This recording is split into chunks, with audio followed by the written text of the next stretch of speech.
बिहार की राजनीति में स्थिरता हो, ऐसा हो ही नहीं सकता है।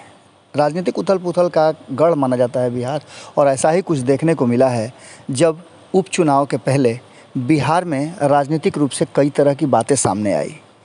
एक तरफ जहां देखा गया कि एनडीए में एकजुटता नज़र आई, वहीं महागठबंधन जो एकजुट था वो बिखरता हुआ नज़र आया, और इन सब बातों को लेकर के अब चर्चाएं भी ज़बरदस्त हो रही हैं। इन चर्चाओं के बीच आपको बता दें कि बहुत सारी ऐसी बातें हो रही हैं जिसको लेकर के अब चर्चाएं शुरू हो गई हैं। इसी बीच में जीतन राम मांझी ने भी कई ऐसे राज हैं जो खोल करके रख दिए हैं। जहां एक तरफ सब कुछ नज़र आ रहा है कि ठीक ठाक है, वहीं आपको बता दें कि दोनों सीटों को लेकर के जिस तरह से घमासान मचा हुआ महागठबंधन में, उसमें कुशेश्वर स्थान सीट को लेकर के जो बातें चल रही थी कि कांग्रेस चाह रही थी कि जो लगातार वो चुनाव लड़ती आ रही है उसे वो सीट मिल जाए, लेकिन राष्ट्रीय जनता दल ने ऐसा नहीं किया और दोनों सीटों पे अपने उम्मीदवार उतार दिए। अब इसके एवज में आपको बता दें कि ठीक उसी तरह से कांग्रेस ने भी दोनों ही सीटों पर अपने प्रत्याशियों की घोषणा कर दी है और जीत का दावा भी कर रहे हैं। इन सारी बातों को लेकर के एनडीए के भीतर खुशी की लहर है, लेकिन जीतन राम मांझी ने इस पूरे मामले पर अपनी राय रखी है। आपको बता दें कि जैसे ही उम्मीदवारों का घोषणा हुआ, वैसे ही अब इस पर पूरी चर्चा शुरू हो चुकी है। आपको बता दें कि जेडीयू के तरफ से अमन भूषण हजारी को उम्मीदवार बनाया गया है, जिन्होंने नामांकन दाखिल कर दिया, और इसके बाद एनडीए के गठबंधन के दिग्गज नेता वहां मौजूद रहे।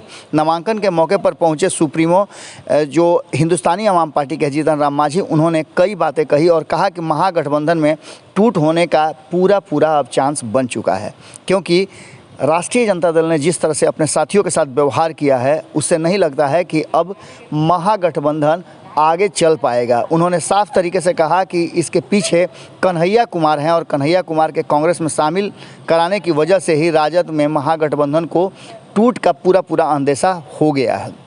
मांझी ने नामांकन के बाद दरभंगा में पत्रकारों से बातचीत करते हुए कहा कि जिस तरह से कन्हैया कुमार ने कांग्रेस ज्वाइन किया, उसके बाद से आरजेडी के व्यवहार में काफ़ी परिवर्तन आया, और इस परिवर्तन के बाद अब ऐसा लग रहा है कि महागठबंधन नाम की कोई चीज़ नहीं रही।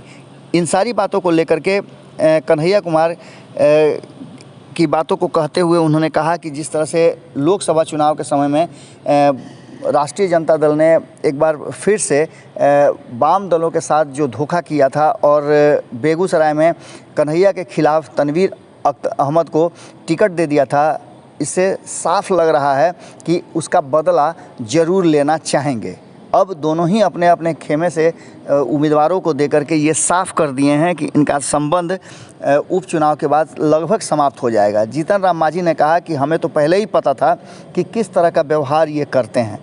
अब देखने वाली बात है कि 30 अक्टूबर को उपचुनाव होने हैं और 2 नवंबर को परिणाम आएंगे। परिणाम के समय क्या कुछ होगा ये तो देखने वाली बात होगी, लेकिन दावों के बीच जहां एक तरफ एनडीए और महागठबंधन दोनों दावा कर रहे थे, लेकिन अब एनडीए जहां पूरे एकजुट होकर के दावा जीत का कर रही है, वहीं आरजेडी अपनी दावा पर अड़ी हुई है और कांग्रेस अपने दावा पर अड़ी हुई है। कांग्रेस ने भी प्रत्याशियों को देने के बाद कहा है कि ये दोनों ही सीट वो जीतने का भरसक प्रयास करेंगे, और कुशेश्वर स्थान सीट तो वो जीत कर ही दम लेंगे। अब देखने वाली बात होगी कि जीतन राम मांझी के इस पूरे कैलकुलेशन पर जो बयान आया है, क्या महागठबंधन एकजुट रहेगी या महागठबंधन का इतिश्री हो जाएगा। जुड़े रहिए भारत लाइव के साथ, खबरें लगातार जारी हैं। बहुत बहुत धन्यवाद।